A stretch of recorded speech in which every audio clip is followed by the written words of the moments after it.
All right. Hello, everybody. Hi, how are you guys doing? Good, teacher. Oh, good. I'm really happy to hear that. So I want to thank you guys for coming here this afternoon or tonight, I guess. My name is Nicole Maione. I know that quite a few of you know me. I'm the Director of Community Services, but I used to be the Manager of Transit. Um, so I want to start this by acknowledging with respect that we are in Robinson Huron Treaty Territory and that the land on which we are gathered is the traditional territory of the Anishinaabe and the Bawatine. It is home to Garden River First Nations, Batchewana First Nations, and the historic Sault Ste. Marie Métis Council. So tonight we're here to discuss transit, as you guys all know. Last December, we hired WSP, Jeremy and his team, to take a look at our transit system and evaluate it. We looked at examining ways to improve the efficiency, the connectivity. We're looking at the location of the downtown terminal and the whole current network to see what we can do to improve it. Back in March, we had our first public consultation. We got feedback from everybody here and hundreds of other individuals who utilize transit on all of those aspects. So right now, I'm going to introduce Jeremy Finkelman. He is the lead transportation planner with WSP, and he's going to walk us through 3 options that have been presented as a result of all of the research that we've done prior to tonight. So I will pass it along to you. Do you mind just spotting this? Oh my God. Just look over here. Sure. Like flipped. Oh, okay. Well, thank you. Thank you, everybody. Thank you, Nicole. Thank you, Robin. Thank you, Tessa. Thank you to the great team here at the city. And most importantly, thank you to folks here who have given of your busy schedules to come today to learn about some of the options that we have developed out over this process. Today will be a relatively shorter presentation than what we did previously back in March, probably about 10 minutes long or so. The material that you're going to be hearing today is also displayed on the panel boards behind you. And of course, I will be available for questions. Myself and the broader city will be available for questions after the presentation, if there are any. In terms of where we are in the project overview, our project began at the end of last year. We did an evaluation of existing conditions and reported that out at PIC1 back in late March. A lot of familiar faces here today that were there at PIC1.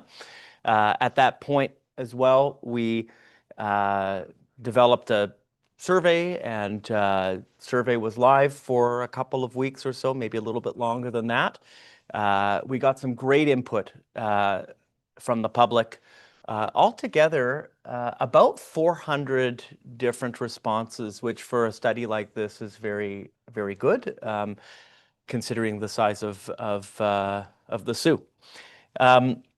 We then went to the drawing board and armed with an understanding of what the problems and the opportunities were, started to develop out some options. We've since refined those options. We now have 3 distinct options that we're going to be presenting and talking through here today. And what we're going to be moving forward to, beyond where we are, what we're going to be moving forward to is ultimately a selection of one of the options, and then a implementation process, which will sort of wrap up the study.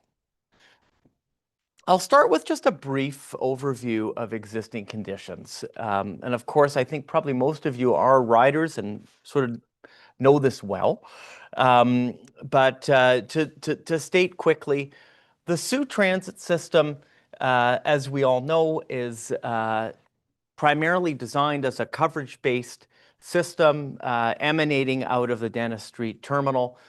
Routes serve every 30 minutes in the daytime, 60 minutes in the evening, and they really are optimized to provide coverage to as many folks within Sault Ste. Marie as possible.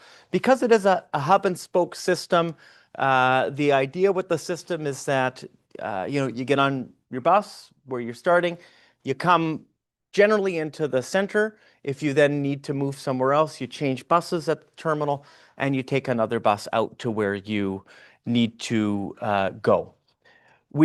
Through our evaluation of the service and through discussions, we've learned about several issues. We're going to be talking about that in the coming slides. But some of the critical issues that have come up with the service include a large servicing gap at around the 6 p.m. hour, which is especially present for routes 5 and 7 as the schedules shift from 30-minute service to 60-minute service, and that certainly has come up as an issue for the traveling public. Also, what we've heard very loud and clear, and we'll talk about it in the coming slides, is the great unpopularity, I would say, of weekend, to put it mildly, of the weekend on-demand service. And again, we'll talk about that briefly in the coming slides. Yeah. So in terms, this is a bit of a convoluted slide here, but what we're saying here on this slide, just to sort of ground us in terms of how the system is used. Obviously, Dennis Street has the largest amount of boardings in the system overall. Other places that see a lot of boarding activity include the Hub, Algoma, up at the Walmart. But, it's interesting when we sort of take a look at it, about 70% of the boardings occur sort of in this central area, whether it's downtown or up the Great Northern Road area. And as you go into the peripheral areas, that level of boarding is much lower. So despite the spread of these routes, most of the activity is really taking place here. As you know, we were out at a PIC here on March the 25th. Again, a lot of familiar faces here. In general, we heard that the transit system, that the transit should not only be a means for point-to-point transportation, but should support an equitable, affordable, and sustainable community. We also heard that the city should provide easy, accessible, and affordable public transit that allows for citizens to choose to take transit and rely less on private vehicles. Key priorities that were communicated, I think, pretty clearly to our team and to the city team at that PIC include improving frequency and service reliability, finding ways to perhaps improve route directness, improving paratransit, and altering or perhaps removing on-demand transit, and finally, potentially expanding periods of operation. So in terms of the survey, when we went out and asked people what are they looking for, and again, we had about 400 different responses here. Frequency, this is frequency here. Frequency rose to the top. People are ideally looking for a way to be able to connect from where they're going to where they need to be with more potential options. A desire for express or rapid transit service was expressed by about 180 people. Also, enhanced accessibility for seniors and people with disabilities came up as important as well. Now, turning our attention to the on-demand service, so we asked this question very clearly, and naturally, there's a large share of people that have not taken on-demand service. But of the people that have taken on-demand service, which is just this side of the pie, you can see very clearly 41% had a predominantly negative experience, while 15% had a predominantly positive experience. So really our answer here is overwhelmingly negative. And, you know, again, this is sort of coming through on the survey. It's coming through your comments. It's coming through also from operators as well, just in terms of the feedback that they receive from the public. We also asked a variety of other questions as well. We speak to the answer to those questions on the boards, but in the interest of time, we're not including it here in the presentation, but there were questions asked about paratransit. Our team is well aware of the you know, issues that have come up around Parabus. And again, those are communicated here. We also ask critical questions around the relocation of the terminal. Again, those subjects are dealt with here on this table over here. I'm happy to talk about it as well. But again, in the interest of time and wanting to focus the presentation on our options, I'm not talking about it here today. Our process then sort of integrated all of this information and developed out a draft vision statement on which to build a series of options for evaluation, which we're talking about today. So in terms of our draft vision statement, I'm just going to read it out. Soo Transit will retain its share of the travel market by providing a local public transit system. I'm going to think that says that is beneficial to academic institutions and the business community. And we have several guiding principles here. You know, we talk about direct service, we talk about reliability, we talk about providing vital connectivity, providing a safe and dignified, fully accessible service, and meeting general travel demand. That all boils down into our service objectives. And when we talk about our service objectives, we have sort of three, sort of clear objectives on which these options ultimately, that we're going to talk about in a minute, are built. So the first is we have a service area objective, and that is that Soo Transit should provide service within the urbanized area of Sault Ste. Marie, as it does today. We have a periods of operation objective. The minimum frequency of service and service hours to be provided shall be adequate to meet the various target markets within the community, including work shifts that begin at 7 a.m. and end at 11 p.m. We want to be sure that Soo Transit is able to provide for the needs of the community at again most hours of the day. And finally, a connectivity objective, and this is sort of coming off of what we're hearing from the public around frequency and other things of that nature. So the connectivity objective is that key destinations should be interconnected with relatively direct and frequent service. Key destinations should be connected, if possible, through multiple paths to expand rider choice. Moving off from that, we have we have sort of a series of potential big moves that we're going to talk about here. The first section talks about route realignment. There's three different options. There's option one, which we're calling a due minimal option, which essentially is the existing service with some minor modifications. I'll talk about that in a second. Option two and option three both involve sort of a wholesale rethinking of the system. How do we better deliver transit in Sault Ste. Marie? Almost starting from scratch, how do we better deliver a system based on those core principles that we were talking about on the previous slide here? So there's two different options that we are putting forward for consideration under the route redesign. One being Soo Loops, which is option two, which is a redesign based on a series of two-way loops. And this option maintains the same servicing parameters, meaning the same amount of investment from the city and the same amount of vehicles.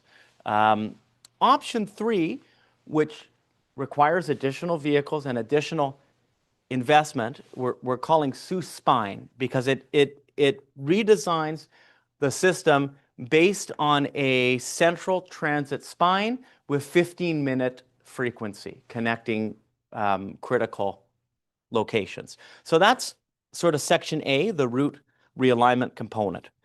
Then we know that there's additional issues. B, patch the 6 p.m. service gap. This is what we were hearing about, or what I was discussing previously. So we've looked at that and what the implications of that are.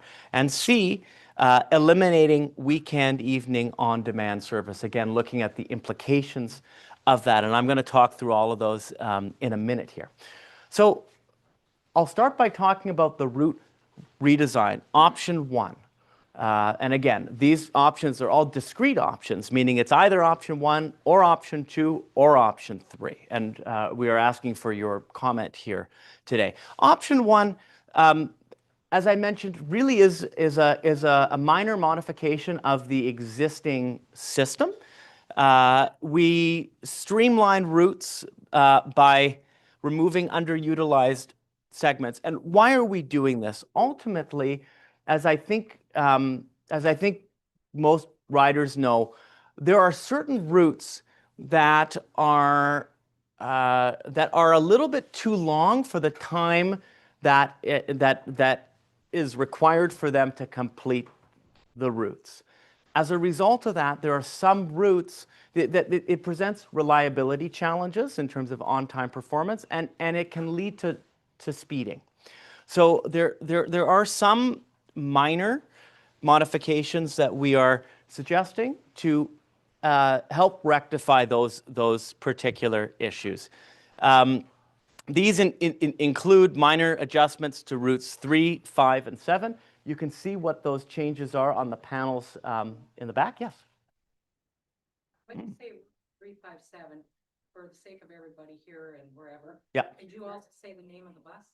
Yeah.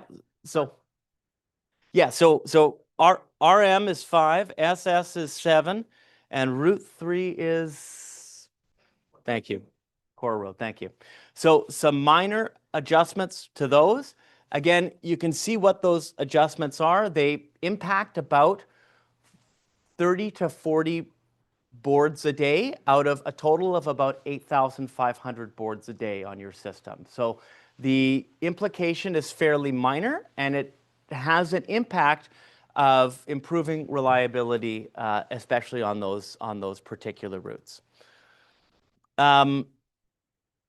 This sort of shows the differences in the routes overall. You can see this loop is removed. There's some minor changes on the west side, and there's also some very minor readjustments here, in addition to a removal of a portion of RM here.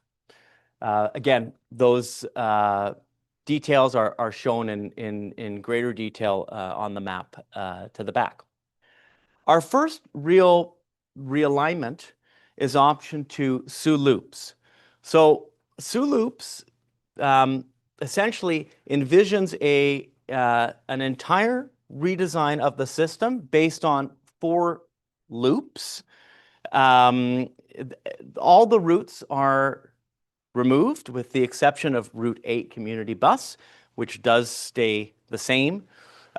New loops 1, 2, and 3 will operate in both directions and run every 30 minutes on weekdays, 60 minutes in the evening. And loop 4 will operate in one direction every 60 minutes. The critical thing with the loops is that the loops strive to connect the sort of primary areas, the primary destinations in town with more than one connection. And because of that, and because we are recommending a offset of schedule, which means instead of all the buses leaving on the hour and on the half hour, we are recommending that half the buses leave on the hour and the half hour, and half the buses leave on the 15 and the 45-minute. It has the impact, and this is where it's beneficial, it has the impact of connecting the major locations in town every 15 minutes. So instead of having instead of having, sort of one or two buses every half hour, sorry, one bus leaving the downtown terminal, or a number of buses leaving the downtown terminal on the hour and on the half hour, by interspersing that, you're able to have realistically a bus from downtown to Algoma every 15 minutes, from Algoma to the hub every 15 minutes, to Walmart every 15 minutes, and to other locations sort of within the core as well. And again, this sort of comes off of the idea that the 70% of the ridership is happening here, as we had seen on the previous slide. How do we better provide connections for the 70% of the people that are getting on and off the bus in this core area? How do we do that in a way that we can provide them more options? And this system essentially does that. Another benefit of this system is that because these are loops, a lot of locations are now directly connected. So instead of having to go downtown, switch buses, and then come out, you'll find that a lot of the locations are directly served by one or more of these routes. So if you don't actually want to go downtown, you now no longer have to go downtown in a lot of these cases. So the overall impact of this is a moderate reduction in coverage, but more direct and consistent service, with buses connecting major destinations, as I mentioned, every 15 minutes. This is just, again, a view of its coverage. Option 3 is also a route redesign, which we are calling Soo Spine. Soo Spine, as the name suggests, the focus of the system are a couple of key spine routes that connect downtown Algoma, Sault College, or the hub, and the hospital. The buses on the spine route themselves would serve every 15 minutes in both directions of travel. Again, really sort of building up this spine in a way that you would see for larger municipalities that start to differentiate, start to create a bit of a hierarchy of services. You would then have other routes which fan out, that connect downtown and the spine itself and the hub in a lot of cases, again, providing that coverage over space. The overall impact of this is a degree of reduced area coverage, but again, major improvements in speed, in connectivity, and in service frequency along the key corridors. Again, the idea that we are trying to provide more service to this core 70% of riders that are sort of traveling in this area with these improvements. Again, here's sort of a spread over space. So we'll get into the relative advantages and disadvantages of the options in a minute. But before we do, I just wanted to comment briefly on the other two items as well. So patching the 6 p.m. service gap and issues in relation to on-demand service. I'm covering these ones separately because these issues can be addressed regardless of which option is pursued. So these items are not option dependent. In terms of the 6 p.m. service gap, I think as all riders know, there is a significant gap at 6 p.m. as the service transitions from 30-minute to 60-minute service. You can see here, for most routes, it's 75. There's a 75-minute gap between, as a result of that transition. And for RM and SS, it is almost 2 hours, 115-minute gap, which again is a real substantial gap for people, in an important travel period. Finally, talking briefly about weekend evening fixed route service. What we're showing here in this chart is a growth in ridership for weekend evening service. What we're showing is average weekend riders, and really really a significant growth. When it was introduced back in 2020, in the heart of COVID, we had about 200 riders every weekend that were using on-demand services. When that was the case, the on-demand system worked relatively well. And we had about 9% of trips that were not able to be accommodated, but 91% of trips that were able to be accommodated. Since then, there's been a 280% growth of demand for weekend evening service and a trip refusal rate, which has gone up to 33% from 9%. So we're dealing with a situation now where the demand for the services in weekend evenings outstrips the ability of on-demand to be able to provide adequate service. In addition to that, through conversations with operators, it's become clear that we're not really saving much or anything from an operation standpoint. The total number of buses and drivers that are required for weekend on-demand service is now equal to what they're providing on the weekday evening. So the savings are not there from the operations perspective. This gets us to some overall conclusions, and we'll talk through the various different items that we've talked about.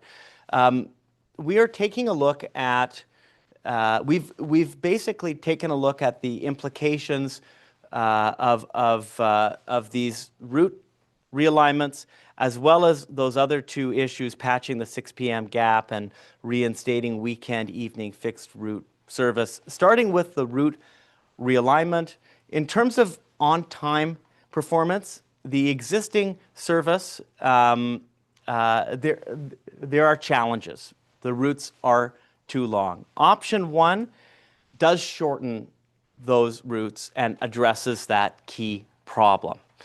Option 2 also provides for routes that are shorter, addressing that key problem, as does option 3. In terms of connectivity frequency between key destinations, option 1, as it is really essentially just tweaks to the current system, provides is basically neutral vis-a-vis the existing system. There's virtually no change. Option 2,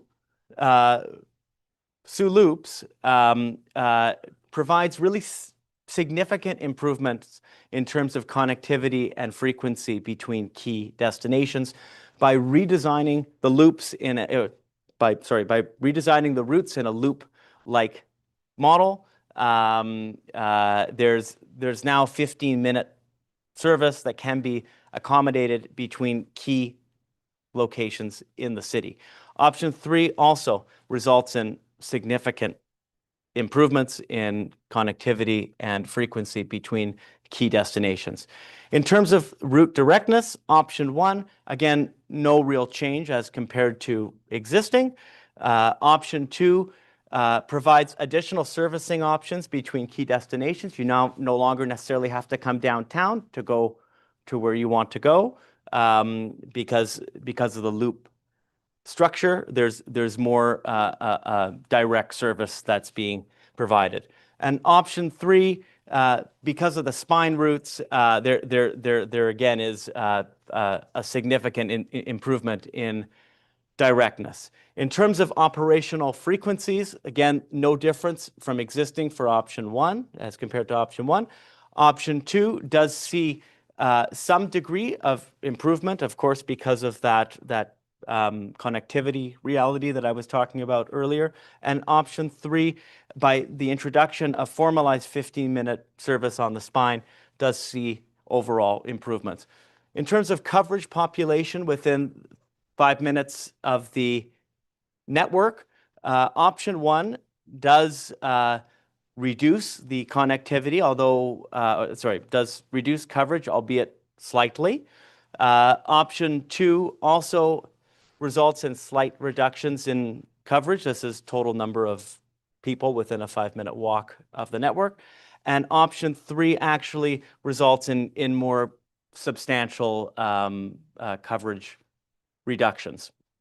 In terms of peak vehicles that are required, currently 18 vehicles are required for the system to function in the peak period. That is the same in options 1 and option 2. Option 3 requires 5 more vehicles to be able to provide the level of service that we're calling for in option 3. 23 vehicles are required for that. Obviously, that has cost implications in terms of buying new buses, as well as implications in terms of the number of service hours that are going to be provided to be able to provide option 3. The costs are shown here in the final column. Option 1 has no difference in cost. Interestingly, option 2, there is a modest reduction in overall operating costs, while option 3 does require about $2 million more annually. These are annual costs to be able to operate. Now, in terms of, so those are the options. In terms of these 2 additional items, patching the 6 p.m. service gap, so obviously patching that gap will improve connectivity and frequency, it improves directness, and improves operational frequencies. It allows people to be able to travel to where they need to go. In terms of vehicle requirements, no additional vehicles are required, but there's additional service. Over the course of a year, we're talking about 1,000 to 2,000 additional service hours, depending on which routes are supplemented, and that can result in about $100,000 to $300,000 of additional costs. Interestingly enough, if Soo Loops were pursued, option 2, this would offset any changes to adding that 6 p.m. service gap. And finally, reinstatement of weekend evening fixed route service. Obviously, that improves on-time performance. People are having a lot of trouble with on-time performance of that now. It improves connectivity, it improves directness. It has no impact on costs and overall vehicles that are required. So, really as a result of this study, we at WSP will be recommending the reinstatement of weekend evening fixed route service and the annulment of on-demand. So now it's your turn. We've got opportunities here for, you can ask a variety of questions. There's opportunities to fill out surveys and lots of staff here to be able to take your comments. So thank you very much for your time and attention. And again, thank you for coming out.